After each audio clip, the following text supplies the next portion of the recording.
मन हरियर भइल, कंधे पर कांवड़ कदम डोलाइल, भोर से ही उठल बम बम जोर, मन में लौके बस बाबा के ओर।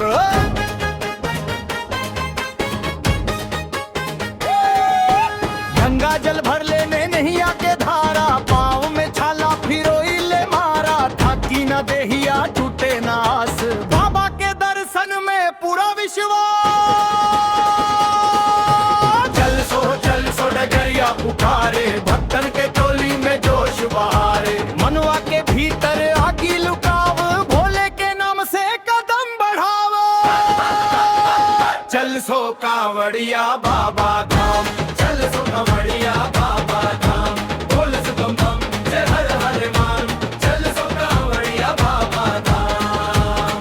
गंगा जल लेके बढ़स रे जान, गंगा जल लेके बढ़स रे जान, देवघर धाम बाबा के मान, चल सो कांवड़िया बाबा धाम।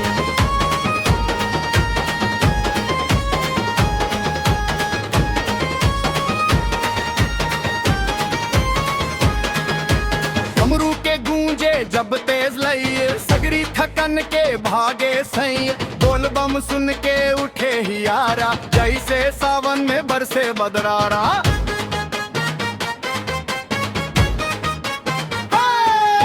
रास्ता लंबा बापर मन छोड़ना, भोले के भक्तन के डर कुछू ना,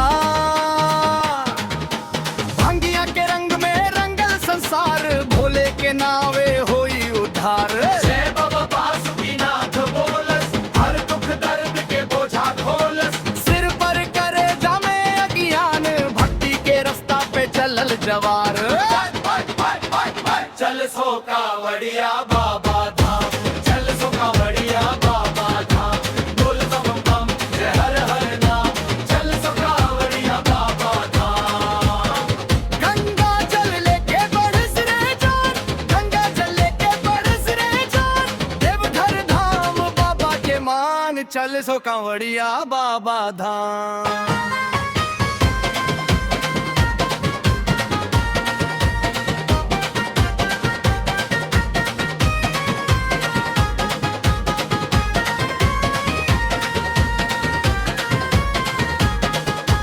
सखियन के टोली संग में भजन, हरियाली छाइल महके पवन, कांवड़ उठले जे भक्त निडर, तूहे पावेला बाबा के घर।